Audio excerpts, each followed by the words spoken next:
We all have different ways of dealing with tough situations. But nothing is harder than dealing with one's own mental health. In our selection, Joseph Walker is a patient at a mental health facility in which he thinks he's the master of horror. He thinks he's Edgar Allan Poe. Joseph, a man teetering on the edge of insanity, defines himself as an honest character with an unforeseen imagination for tragedy. But are the stories he's telling really true? Or just his inventiveness of what is hidden inside the mind of a madman? Is he really Edgar Allan Poe with an imagination for horror and tragedy, or is this the unforeseen catalyst that pushes someone over the edge? I might be Edgar Allan Poe. By Dawson Nichols. The doctors don't want me to read any more Edgar Allan Poe.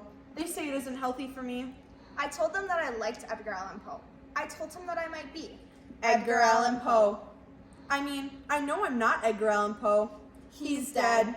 I know that, but I figure if anyone was going to come back from the dead, it would be him. And I feel like Edgar Allan Poe. I mean, I think like Edgar Allan Poe. I have his thoughts. The doctor said that it was an indication that I had a problem - a manifestation of my illness. The funny thing is, I never really thought much about Edgar Allan Poe until I got here. Oakbrook. They make this place as nice as it can be. Beautiful grounds, gardens and lawns, excellent food. Everything's taken care of for us. That's that. And then they tell us we're not normal. If we decide that we'd like to stay. A few weeks ago, I started sneaking into the library here and reading these books they have by Edgar Allan Poe. One new story every night. The Fall of the House of Ushers. The Mask of the Red Death. The Black Cat. The Premature Burial. The Pit and the Pendulum. I was so familiar with each story, it was like reading my own diary. I became more and more convinced that I was myself in some way, Edgar Allan Poe. The doctor says it wasn't healthy for me to read Edgar Allan Poe. I asked them why they had it in their library then. They removed them. They like to be in charge, and there are some things they want us to think about, and other things they don't. Like the fire. The doctor thinks that if I tell them about the fire, I'll have some sort of breakthrough. But that's not true. I could talk about it. I just don't want to. I mean, why should I? People don't dwell on painful things, and that's people don't dwell. You live your life. You move on. Why isn't that normal? I don't want to talk to them about the fires. They'll want to examine it. Dissect it. Make it devoid of meaning. I was living in the apartment building. One night, there was a fire. There was a loud explosion, and then there was a fire alarm. And we went outside and stood on a strip of grass across the street. It was actually quite pretty, the orange and yellow flames licking up outside of the building, and you couldn't see the smoke very well because it was night. But if you looked at the stars, you could see that there was something moving underneath them, blotting them out. And then a woman came running out of the building. She was only wearing a brassiere, and her naked white body smeared with soot. She was screaming that her child was in the fire, and wouldn't somebody help her? One woman did try to wrap a blanket around her, but she jerked away and tried to run back into the fire. A man got in her way, though, so she ran back across the street to where we were all standing and watching. And then she started screaming at us. And then she ran up to me. I don't know why she chose me, but she ran up to me and started to pound on my chest, screaming that a real man would go in there and try to save her child. I looked at her. She started to hit my face. A couple of men pulled her off of me. But my lips were already bleeding, and I was wondering what she meant by that. Why she had chosen me. There was something in the look in her eyes that I thought I recognized. I couldn't see anything at first period. It was just boiling smoke everywhere, and my eyes were stinging. I went up to the second floor, and I started shouting and running from door to door to see if anyone was there. As I got towards the other side of the building, one of the doors was open, and there was a lot of smoke in there. But I thought I had heard something. So I got into my knees and hands and crawled in. It's very old perspective. Something like a cat or dog sees, I suspect. The top of the tables and chairs and even the sofa were lost in the smoke. I crawled through what I think was the living room, and then onto a tiled floor. And when I came to a large porcelain bowl, I knew I was in the bathroom. Then I heard something again. I found her, a wide-eyed little girl in the bathtub. She was clinging onto her stuffed animal and all curled up into a ball. I said hello. She didn't say anything. I heard another explosion somewhere. She looked at me. I asked her to come with me, but she didn't move from that spot. She was too scared, so I picked her up. She screamed and kicked and bit me, but I held on to her and I took her out of the bathroom. I stumbled through the smoke in the living room and back out into the hall. It was hotter there now, and my chest and face and arms were stinging where I was burned. I carried her down the hall to the stairs, but I guess the fire had spread to the first floor. The fire coming up the stairs, and I couldn't get back down that way. So I went up. I went past the fourth floor and onto the roof. There was smoke everywhere. There were sirens, flashing lights, and angry sparks spiraling up into the stars.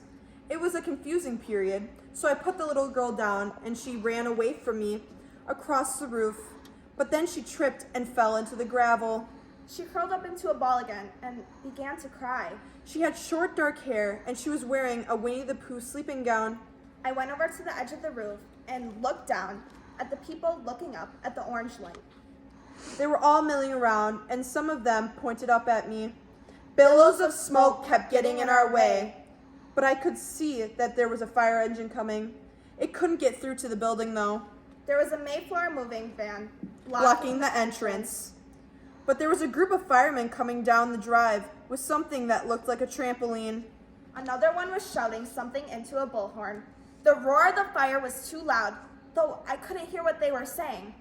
After I heard some sort of groan and felt the crack under my feet, I turned and I saw the opposite side of the roof had caved in. So I went over and I grabbed the little girl and I brought her away from the hole. Back away from the edge. It was very dark, and there were smoke siren things. And the fire came up to the roof now. It was very confusing period, and the little girl started to scream again.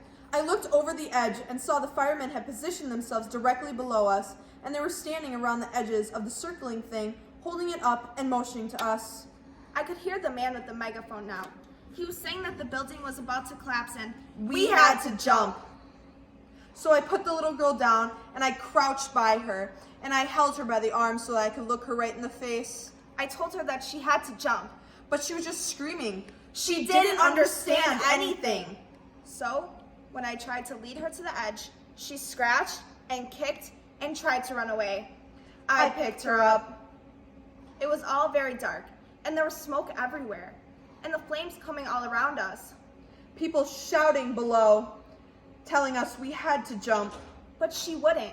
She was too scared. My chest hurt, inside and out, and she was scratching me where I had burned. But I wasn't angry with her. It wasn't angry. I was just scared.